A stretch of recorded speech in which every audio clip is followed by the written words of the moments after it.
আধ্যাত্মিক গুৰুসকলৰ আচৰণটো আনে পালন কৰিব। আপুনি আচৰি ধৰ্ম আনকো শিকাব। গতিকে আমাৰ আচৰণটো যদি শুদ্ধ সত্য পবিত্ৰতা নাই, তেতিয়া আমি উপদেশ দিয়া মূল্যহীন বুলি কৈছে। সেইকাৰণে আমাৰ জীৱনত আচৰণটো যদি শুদ্ধ হয়, পবিত্ৰতা হয়, তেতিয়াহে আমি আনক উপদেশ দিব লাগিব। মহাপুৰুষ গুৰুজনাই কৈছে যে দেৱৰ ঈশ্বৰ হৰি তাংক মহা যত্ন কৰি লয়ো এক শৰণ সাক্ষাৎ যাৰ ইচ্ছা মুখ্য পাইবে নলাগে দূৰক যাইবে আশা হৰি হবাৰো হিয়াত। আকৌ আমাক ভাগৱতৰ দ্বিতীয় স্কন্ধতে কৈছে উবানৰ লোক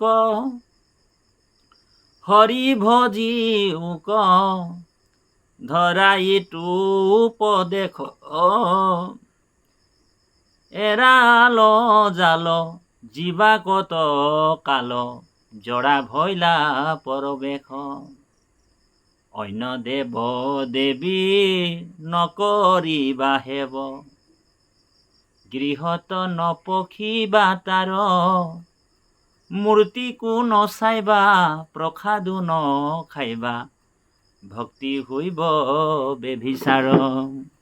গতিকে এক কৃষ্ণ দেৱ কৰিও কহেব ধৰিও তাহান নাম কৃষ্ণ দাস হোয়া প্ৰসাদ ভুঞ্জিও হস্তে কৰা তান কাম। গতিকে আমাৰ গুৰুজনাই গুৰুদেৱ নাম আৰু ভকত এই চাৰিখন মানে কটকটীয়া জেওৰা বান্ধি দিছে।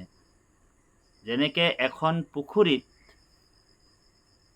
মানে বাহিৰা পানী নাহিবলৈ চাৰিওফালে ঢাপ উঠাই মানে এটা বান্ধোন দি দিয়ে, ঠিক আমাৰ গুৰুজনাই এই বাণীৰে আমাক মানে চাৰিটা জেওৰা ভালকে বান্ধি দিছে যে উবা নৰ লোক হৰি ভজি উক ধৰা ইটো উপদেশ এৰা আল জাল জীৱা কত কাল জৰা ভৈলা পৰবেশ। অন্য দেৱ দেৱী নকৰিবা হেব গৃহে নপকিবা তাৰ মূৰ্তিকো নচাইবা প্ৰসাদো নখাইবা ভক্তি হইবে বেবিচাৰ। এই চাৰিটা ঢাপ আৰু চাৰিটা জেওৰা একদম ধুনীয়াকৈ গাঁঠি কটকটীয়াকৈ আমাক দি দিছে। গতিকে আমি অন্য দেৱ দেৱীৰ যিসকলে পূজা অৰ্চন বন্দন কৰে, বলি বিধান কৰে, সেইবিলাক মানুহসকলকো যিসকল সেইবিলাক কৰি আছে কৰ্ম, সেই মানুহবিলাকৰ মানে শাস্ত্ৰ সন্মতভাৱেতো মুখো দেখিব নালাগে, ভক্তি প্ৰদীপত আছে এইটো কথা। চণ্ডালিনীয়ে ইন্দ্ৰক চাই কিনি নিজৰ গৰু মাংস আৰু মদ্যত ৰন্ধন কৰিছিলে, সেইটো লাওখোলা দি মানুহৰ লাওখোলা দি ঢাকি দিছিলে, কাৰণ অন্য দেৱ দেৱৰ পদধূলি পৰিব বুলি তেওঁ ঢাকোন দিছিলে চণ্ডালিনীয়ে। গতিকে এই যিবিলাক অন্য দেৱ দেৱীৰ লগত জড়িত থাকে সেইসকলক আপুনি মই সম্বন্ধও বনাব নালাগে। নিয়মমতে ৰিলেশ্যনশ্বিপটো আমি তেওঁলোকৰ লগত কৰিব নালাগে, কাৰণ তেওঁলোকে অন্য দেৱ দেৱীক পূজা কৰিব। তেওঁলোকৰ ঘৰত যদি আপোনাৰ খোৱা বোৱা হয়, কিবা হয়, আপুনি যিটো ঈশ্বৰ কৃষ্ণৰ ভকতি কৰিছে, একমাত্ৰ ভগৱন্তৰ ভক্তি কৰিছে, আৰু তেওঁলোকৰ গৃহত যদি তেওঁলোকৰ যদি ৰিলেশ্যনৰ লগত যদি সম্পৰ্ক হৈ গ'ল, মানে সম্বন্ধ হৈ আছে, তেতিয়া তেওঁলোকৰ ঘৰত গৈ উঠা বহা খোৱা লোৱা হ'ব।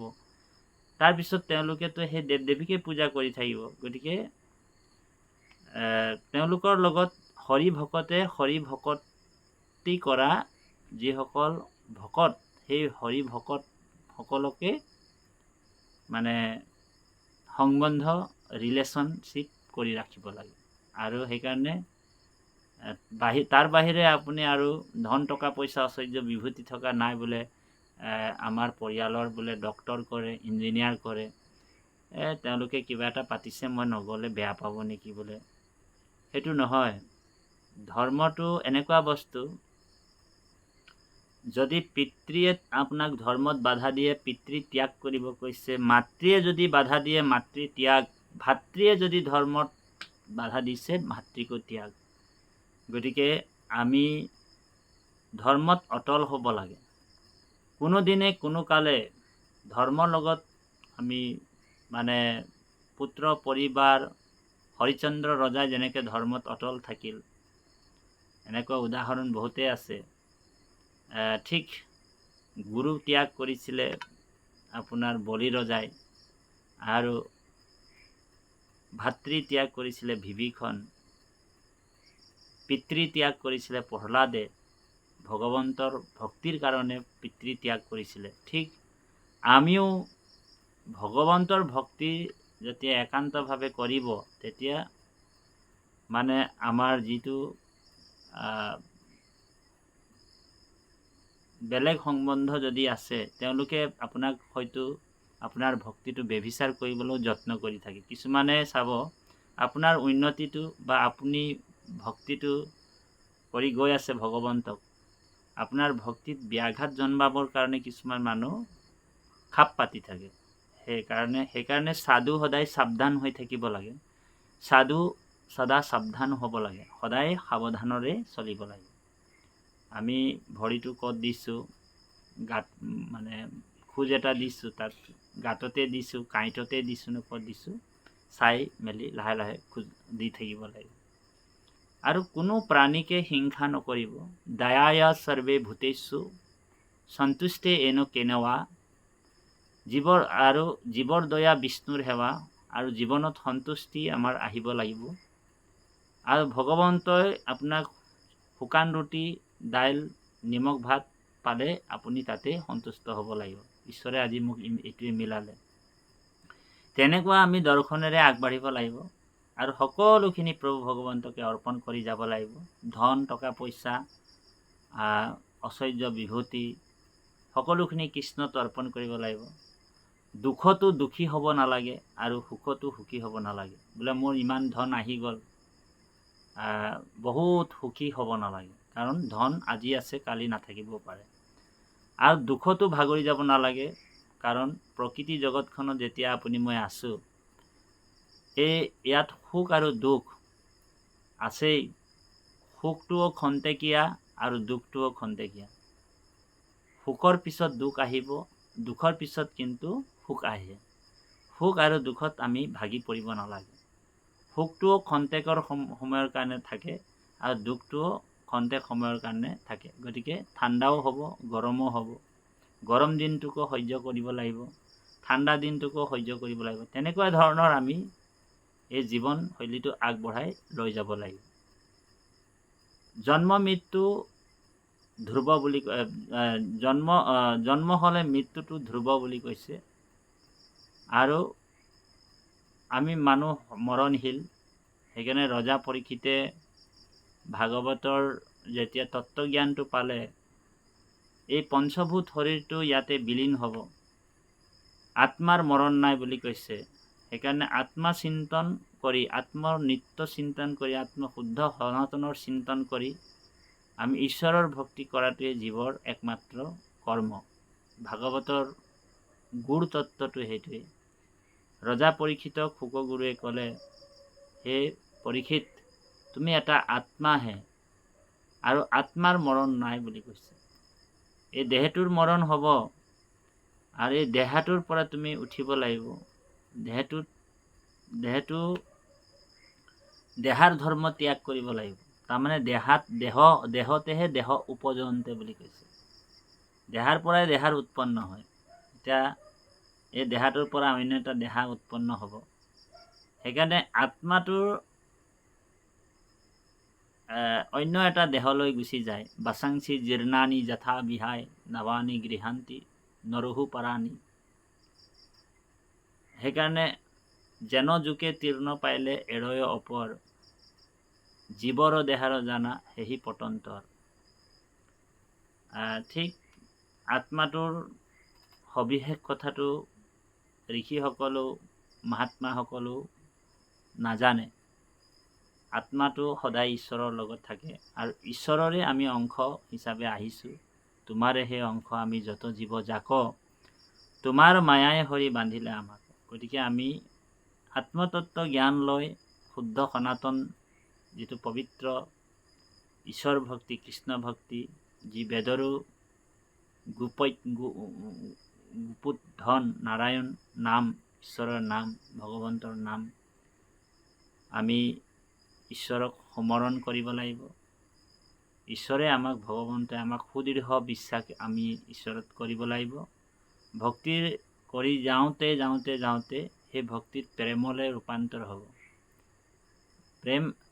প্ৰেম শব্দই হৈছে ভক্তি। তাৰমানে ঈশ্বৰক প্ৰেম কৰাটোৱে হৈছে ভক্তি। যেনেকৈ আমি নিজৰ ল'ৰাটোক প্ৰেম কৰোঁ, ছোৱালীজনীক প্ৰেম কৰোঁ, কিবা এটা আমি মোৰ নিজৰ ঘৰটোক প্ৰেম কৰোঁ, কিবা এটা বস্তু প্ৰেম কৰোঁ, ঠিক আমি ঈশ্বৰক সেই যাৱতীয় বস্তুবিলাকক ত্যাগ কৰি যদি ঈশ্বৰৰ প্ৰেমটো আমাৰ বেছি থাকিব লাগিব, কাৰণ ঈশ্বৰক প্ৰেম বেছিকৈ কৰিব লাগিব, তেতিয়া জীৱই বন্ধনত নপৰে। বাকী ঘৰ দুৱাৰ মাটি বাৰী ল'ৰা ছোৱালীক যদি প্ৰেম বেছিকৈ কৰিব, তেতিয়া জীৱ বান্ধনত পৰে। সেইটোকে কৰ্মবন্ধন বুলি কৈছে। আৰু কৰ্মবন্ধন যেতিয়া বান্ধি লয়, জীৱই পুনৰপি জনম, পুনৰপি মৰণ, পুনৰপি জাঠৰি জাননী ছায়ানম, আকৌ আহা যাহ কৰি থাকিব লাগিব। এই সংসাৰ চক্ৰটোত পৰি থাকিব লাগিব। তৰু তৃণ লতা গছ, কুকুৰ মেকুৰী ছাগলী, অনেক অনেক যোনিত ভ্ৰমণ কৰা হয়। সেইকাৰণে বোলে কীৰ্তনত গুৰুজনাই কৈছে, ইয়ে পশু পতংগবত জগত মধ্যত, পশু পতংগত হেনস্থান নাহি জৈতুনতো যাওঁ আমি। দেৱ মনুষ্যত পশু পতংগত জগত মধ্যত স্বামী, চৈধয় ভুৱনে হেনস্থান নাই জৈতনতো যাওঁ আমি। গতিকে দেৱ মনুষ্যত পশু পতংগত জগত মধ্যত স্বামী, চৈধয় ভুৱনে হেনস্থান নাই জৈতনতো যাওঁ আমি। তাৰমানে মানুহে দেৱতাও হয়, দেৱতা স্বৰ্গত যাব। যজ্ঞেৰিশ্ৰে স্বৰ্গগতিম পাർത്থায়ন্তে তেক্তাম ভুক্তম স্বৰ্গলোকম বিশালম ক্ষীণম পুণ্য মৃত্যু লোকে অশান্তি। আৰু মানুহে দেৱতাৰ মানে এই শুদ্ধ সত্য পুণ্যৰ ফলত মানুহে দেৱতাও হ'ব পাৰে, দেৱলোকলৈ যায়। আৰু তাৰ পৰা যদি পুণ্যটো শেষ হয়, তেতিয়া মানুহে নৰকত আহি যায়। সেইকাৰণে এই জন্ম সংসাৰ বন্ধনৰ পৰা মুক্ত হ'বৰ কাৰণে আমি যে ভকতি কৰিব লাগিব ভগৱান কৃষ্ণৰ, কিহৰ কাৰণে? তাৰমানে জন্ম মৃত্যু বন্ধনত চৰাই চিৰিকটি বাঘ ভালুক চৰাচিলৈক্ষ যোনি যিটো আমি অহা যোৱা কৰি আছোঁ, আকৌ স্বৰ্গলৈ যাওঁ, আকৌ নৰকত, আকৌ পৃথিৱীত, এইখিনি 14 ভুৱন আপুনি মই ঘূৰি আছোঁ। এই 14 ভুৱনৰ পৰা মুক্ত হৈ বৈকুণ্ঠ যাব পৰাটোৱে হৈছে গতি বা মোক্ষ। সেইকাৰণে আমি আপুনি সকলোৱে ঈশ্বৰৰ যেতিয়া ভকতি কৰিম, ভক্তিৰ যোগেদি ভগৱন্তই কৃপা কৰিব। ভগৱান নিজেই কৈছে, যিটো জানো যায় মাধৱৰ নাম স্মৰি, পাছে পাছে যায় দেৱ দেৱী তুতি কৰি, মূৰ্তিমন্ত হোৱা 5 প্ৰকাৰ মুকুতি, মুক লৈও যাওক বুলি কৰয় কাকুতি। গতিকে সেইজনৰ পিছে পিছে 5 প্ৰকাৰৰ মুক্তি বোলে পিছে পিছে যায়। সেইকাৰণে ভকতে ঈশ্বৰৰ ভকতিটো নেৰে আৰু মুক্তিকো কামনা নকৰে।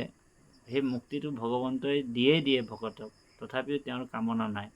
ভকতৰ এটাই মাত্ৰ কামনা, জৈতে তৈতে গয়া জন্ম লভু, আপোন কৰ্মৰ গতি, তৈতে তৈতে তোমাৰ চৰণে থাকুক দৃঢ় ভকতি। গতিকে কৃপালু বা পাই সমস্ত এই ভগৱন্তৰ 2 এষাৰ কথা আপোনালোকক গধূলি সময়তে, নিৰিবিলি সময়, সুন্দৰ এটা পৰিৱেশ, আজি ঈশ্বৰৰ ঘৰত থাকিলোঁ, ভকতৰ সং 2 দিনমান হোৱা নাই, আৰু সেইকাৰণে গৃহতে থাকি এই ভিডিঅ'টো আপোনালোকৰ মাজত 20 মিনিট 30 মিনিট আগবঢ়ালোঁ। এইখিনি ঈশ্বৰৰ কথা আৰু শাস্ত্ৰসন্মতভাৱে আমি ক'লোঁ দুই এষাৰ। কাৰো আমি নিন্দা কৰিব নালাগে, আৰু আনৰ ধৰ্মটো আমি নিন্দা কৰাও নাই। আৰু কাৰোবাক মনত যদি আঘাত পাইছে, খালি এটাই কথা যে আমাৰ মহাপুৰুষ গুৰুজনাৰ আদৰ্শবিলাক বা মহাপুৰুষ গুৰুজনাৰ যিবিলাক লিখনি, সেই লিখনিবিলাকক কেতিয়াও বিকৃত কৰিব নালাগে। পাৰিলে নিজেই এখন সুন্দৰভাৱে বিবেক চিন্তা কৰি এখন শাস্ত্ৰ মানে লিখিব লাগে, ধৰ্মগ্ৰন্থ উলিয়াব লাগে নিজৰ ফালে, তেতিয়া ভাল।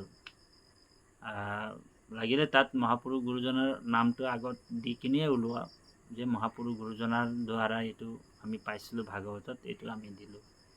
কিন্তু মহাপুৰুষ গুৰুজনাৰ সম্পূৰ্ণ শাস্ত্ৰটোক যদি এটা বিকৃত ৰূপ দিয়া হয়, ভকতে কিন্তু তাত দুখ পায়। কাৰণ এই শাস্ত্ৰবিলাক এইটো ধেমালি বস্তু নহয়, এইবিলাক চৈতন্য বস্তু। কীৰ্তন শাস্ত্ৰৰ যিবিলাক আখৰ আছে, অক্ষৰ মানে হৈছে অবিনাশী শব্দ, শব্দ মানে অক্ষৰ ব্ৰহ্ম, অক্ষৰ মানে হৈছে ব্ৰহ্ম, ব্ৰহ্ম অক্ষৰ, অক্ষৰ ব্ৰহ্ম, তাৰমানে শব্দৰ ব্ৰহ্ম। গতিকে এই শব্দবিলাক ইফাল ইফাল যদি হৈ যায়, তেতিয়াহ'লে অপৰাধ হয়, পাপ হয়। সেইকাৰণে সকলোকে বিনম্ৰ সেৱা জনাইছোঁ, নিজৰ নিজৰ গ্ৰন্থ সৃষ্টি কৰিব পাৰে। যদিও মনুষ্য ভগৱান হ'ব নোৱাৰে, কিন্তু ভগৱন্তৰ মানে যিখিনি মানে লীলা বা যিখিনি কৰ্ম, আপোনাৰ কৰ্মৰাজিৰ যোগেদি আপুনি নিজকে পৰিচয় দিব পাৰে। সেইকাৰণে ভকতক কেতিয়াবা পুণ্য শ্লোক বুলি কয়, উত্তম শ্লোক বুলিও কয়। তাৰমানে উত্তম শ্লোক ভগৱানৰ নাম, কিন্তু আমাৰ মনুষ্যও উত্তম শ্লোক হ'ব পাৰে, পৰম বৈষ্ণৱ হ'ব পাৰে। গতিকে কিন্তু পৰম ব্ৰহ্ম হ'ব নোৱাৰে, বা ব্ৰহ্ম হ'ব নোৱাৰে, জীৱ ব্ৰহ্ম নহ'ব কেতিয়াও নোৱাৰে। জীৱ আৰু ব্ৰহ্মৰ মাজত ভেদ আছে। যদিও ভগৱন্তৰ সম্পূৰ্ণ ৰূপটো তেওঁ পাই যায় বৈকুণ্ঠত, তথাপিও তেওঁ যিখন ব্ৰহ্মৰ আসন আছে, যি সৃষ্টি স্থিতি অন্তকাৰী দেৱতা কৃষ্ণ, য'ত বহি থাকে কমল নয়ন ভগৱান কৃষ্ণ, সেই আসনখন, সেই ব্ৰহ্মৰ আসনখন কিন্তু জীৱই ল'ব নোৱাৰে। যদি আমি ঈশ্বৰৰে অংশ হয়, আমাক ভগৱন্তৰ পৰাই আমি সৃষ্টি হৈছোঁ, ভগৱন্ততে গৈ আমি বিলীন হৈ যাম, কিন্তু আমি নিজে ঈশ্বৰ হ'ব নোৱাৰোঁ। কাৰণ কোনোবাই বোলে বাপ ঈশ্বৰ বুলি কৈ দিয়ে, বা কোনোবা আপোনাক প্ৰভু বুলিও কৈ দিব, সেইখিনি আমাক ক'ব পাৰে, কিন্তু আমি আচলতে প্ৰভু হ'ব বা সম্পূৰ্ণৰূপে আমি অহংকাৰ কৰিব নালাগে। এতিয়া কোনোবা স্বামীয়ে, কোনোবা পত্নীয়ে নিজৰ পুৰুষজনক মোৰ বোলে ভগৱান বুলি কয়, কিন্তু পুৰুষজনে যদি নিজে ভাবি লয় যে নাই মই বোলে ভগৱান, তেতিয়া খেলি মেলি হৈ যাব। সেইকাৰণে পুৰুষজনে এইটো এটা মানে এটা দৰ্শনতহে এই কথাটো কয় যে মোৰ স্বামীজনে মোৰ কাৰণে ভগৱান। কিন্তু স্বামীজন যদি ভাবি লয় যে নাই বোলে মই নিজে ভগৱান হৈ গ'লো, বা কোনোবা গুৰু এজনকো ঈশ্বৰ বুলিয়ে কোৱা হয়, আৰু ক'লেও ভুল নহয়। কিন্তু তেওঁ যদি অহংকাৰ কৰি লয় যে মই ভগৱান হৈ গ'লো, তেতিয়া কিন্তু ভগৱন্ত সেইজন পৰম পুৰুষ আকৌ আপোনাৰ হৃদয়তে আছে নহয়, তেওঁ আকৌ চাই আছে। আৰু সেইজনৰ কিন্তু ভগৱন্তই মানে যিটো সুপ্ৰিম কথা কৈছে, সেইজনে তেওঁ চাব, পৰমাত্মা ভগৱান, তেওঁ চালে যে এইটো মোৰ চিটটো ল'ব বিচাৰিছে, তেতিয়া তেওঁক ভগৱন্তই মানে শাস্তি দিব। সেইকাৰণে আমি ঈশ্বৰৰ সেৱক হিচাপে বা দাস হিচাপে থাকোঁ, কিন্তু নিজকে ভগৱান বুলি ক'ব নালাগে। এনেও আপোনাক ভগৱান বুলিয়ে মানিব, সকলোৱে মানিব, গুৰু বুলিয়ে মানিব, কিন্তু আপুনি কেতিয়াও নিজেই ভাবি ল'ব নালাগে যে মই গুৰু হৈ গ'লোঁ। পাৰিলে মানে শিষ্যসকলক ক'ব লাগে, বুজাই দিব লাগে যে আচল কামটো ভগৱন্ত কৃষ্ণহে কৰি আছে, মই তেওঁৰ সেৱক হিচাপে আহিছোঁ। এই বিনম্ৰতা ভাৱটো আমাৰ আহিব লাগে। আচল ভগৱান হৈছে কৃষ্ণহে, বা অনন্ত কোটি ব্ৰহ্মাণ্ডৰ যিজন পৰম ঈশ্বৰ অধ্যক্ষ। বোলে স্কুলৰ প্ৰিন্সিপালৰ কথা কোৱা নাই, বা হাইস্কুলৰ বোলে পাৰ্লামেণ্টৰ অধ্যক্ষৰ কথা কোৱা নাই। যি কোটি কোটি ব্ৰহ্মাণ্ডৰখন পৰিচালনা যিজন কৰি আছে, সেইজন পৰমাত্মাই হৈছে কৃষ্ণ, সেইজন হৈছে ভগৱান। আমি তেওঁৰ সেৱক, তেওঁৰ দাস, আমি ভিত্ত, এই বুলি যেতিয়া ভকতসকলক আপুনি জনাই দিব, তেতিয়া আপোনাৰ আৰু গুণাগুণটো বাঢ়ি যাব। বিনম্ৰ ধন টকা পইচা ঐশ্বৰ্য বিভূতি চব বস্তু আপোনাৰ হাতত আহি গ'ল, ধৰি লওক আপুনি চব পাই গ'ল, ভগৱন্তই আপোনাক চব দি দিলে, আপোনাৰ যশস্যাও বাঢ়ি গ'ল, আপোনাৰ বিভূতি আহিলে, টকা পইচা ধন ঐশ্বৰ্য বিভূতি বাঢ়িলে, তাৰপিছতো যদি আপোনাৰ বিনম্ৰতাটো নাই, তেতিয়া সেইটো এটা অহংকাৰ হয়, আৰু এই অহংকাৰটোৱে পতনৰ কাৰণ হৈ যায়। সেইকাৰণে আটাইতকৈ মহান গুণটো হৈছে বিনম্ৰতা। সেইকাৰণে মহাপুৰুষ গুৰুজনাৰ লীলাবিলাকত আপুনি চাব, মহাপুৰুষ গুৰুজনাই কিমান ধৰ্মগ্ৰন্থ লিখিলে, কিমান ভক্তি ধৰ্মশাস্ত্ৰ লিখিলে, কিন্তু নিজকে কেতিয়াও, আৰু ভগৱন্ত অংশ অৱতাৰ হয়, ভগৱান নিজে হয়, গুৰু শংকৰদেৱে ভগৱান হয়, তথাপিও নিজকে কেতিয়াও ভগৱন্ত বুলি পৰিচয় নিদিলে। মই তেওঁৰ কিংকৰ বুলি কৈ দিলে, দাস বুলি ক'লে, চাকৰ বুলি ক'লে। মহাপুৰুষ মাধৱদেৱে নিজকে মূৰ সম পাপী লোক নাহিকেহে তিনি লোক বুলি ক'লে। তুমি সম পাপহাৰী নাই। ঠিক আমি যেতিয়া আমাক কোনোবা এটা জেগাত নিমন্ত্ৰণ কৰে, ব্যাখ্যাকাৰক বুলি, কিবা ভাল ঈশ্বৰ বুলি ভাৱনা কৰে, বা প্ৰভু বুলি মান্যতা দিয়ে, কিন্তু আমি নিজকে কিন্তু ভগৱন্তৰ সেৱক, বা ভগৱন্তৰ গুৰুজনাৰ সেৱক, ভগৱন্তৰ সেৱক, দাস বুলি, ভিত্ত বুলিহে আমি কওঁ। কেতিয়াও নিজকে ভাৱনাটো ল'ব নালাগে। কোনোবা আমাক কৰিব পাৰে সেনেকুৱা ভাৱনা, আৰু কোনোবাই যদি আমাকো সেৱা কৰে, আমিও তেওঁক সেৱা কৰোঁ কৃষ্ণ বাপ বুলি। কাৰণ তেখেতৰ হৃদয়তো পৰমাত্মা ভগৱান কৃষ্ণ আছে, আমাৰ হৃদয়তো আছে। আত্মাই আত্মাৰ সেৱা হয়। বোলে তেখেতে আমাক কৃষ্ণ বুলি সেৱা লৈছে চৰণ কমলত, তেওঁক যদি আমি আৰু এনেকুৱা কৰি দুই হাত দাঙি আশীৰ্বাদ দি থাকোঁ, তেতিয়া মানে এইটো এটা অভিমান হৈ যাব। দুই হাত দাঙি দাঙি আশীৰ্বাদ দি দি, এনেকৈ কৰি কৰি আশীৰ্বাদ দি দি, তাৰমানে সেইটো অভিমান হৈ যাব, ভগৱানে সেইটো বেয়া পাব। সেইকাৰণে আমি কেতিয়াও তেনেকুৱা ধৰণৰ কৰিব নালাগে। আমি ইজনে ইজনক কৃষ্ণ বুলি ক'ব লাগে। হয়, মহাপুৰুষ গুৰুজনাই ভকতসকলক বাপ ঈশ্বৰ বুলি মাতিছিলে। মাধৱদেৱক বঢ়াৰপু বুলি কৈছিলে। আকৌ নাৰায়ণ আতা, বদুলা আতা, যিমান যি আছে, সেইসকলক সকলোকে বাপ ঈশ্বৰ বুলি, বাপ বুলি কৈছিলে, বাপ ঈশ্বৰ বুলি মাতিছিলে। কিহৰ কাৰণে? বাপ মানে হৈছে ভকত বা ঈশ্বৰৰ এটা হেৰি দিছে, কাৰণ তেওঁলোকৰ পৰমাত্মা আছে। যদিও তেওঁ গুৰুৰূপে আছিলে, সকলোকে সন্মান ভাৱেৰে, ভক্তিভাৱেৰে চাইছিলে। গতিকে আমাৰ তেনেকুৱা ভাৱনাবিলাক আমাৰো থাকিব লাগিব, আৰু সদায় আমি মহাপুৰুষ গুৰুজনাৰ আদৰ্শৰে চলিব লাগিব। কাৰণ অসমত আৰু দ্বিতীয়জন গুৰু হ'ব নোৱাৰে। আপোনালোক জানে, লাগিলে তেওঁ এনে পণ্ডিত হ'ব পাৰিব, কিন্তু গুৰু হ'ব নোৱাৰে। কাৰণ মহাপুৰুষ মাধৱদেৱে বিশ্বৰ এজন মহান পণ্ডিতে যেতিয়া ষ্টাম্প মাৰি দিলে যে শ্ৰীমন্ত শংকৰ হৰি ভকতৰ জানা যেন কল্পতৰু, তাহান্ত বিনাই নাই নাই নাই, তিনিবাৰ দি দিলে, আমাৰো পৰম গুৰু। আৰু সেইটো ষ্টাম্প মাৰি দিলে যেতিয়া, আমি আৰু বেলেগ গুৰুক আৰু অসমত বিচাৰি থাকিলে নহ'ব। অসমত আশ্চৰ্য হ'ব পাৰে, তেওঁ গুৰুৰূপে আহিছে, নামাচাৰ্য হ'ব পাৰে, বা ভাগৱত আশ্চৰ্য হ'ব পাৰে, এখন আশ্ৰমৰ আশ্চৰ্য হ'ব পাৰে, কিন্তু গুৰু কেৱল এজনে আমাৰ, এজন হৈছে মহাপুৰুষ জগতগুৰু শ্ৰীমন্ত শংকৰদেৱ। চমুকৈ আমি এইখিনি কথা আপোনালোকৰ মাজত ক'লোঁ। জয় গুৰু শংকৰ, অপৰাধ বিনাশন। কৃষ্ণ মাধৱ। আজি সামৰিছোঁ, কাইলৈ আকৌ 20 মিনিটমানৰ ভিডিঅ' এটা আকৌ দিম। মুকুন্দ চেনেলটো আপোনালোক ছাবস্ক্ৰাইব কৰিব, বিতৰ্কিত নকৰিব।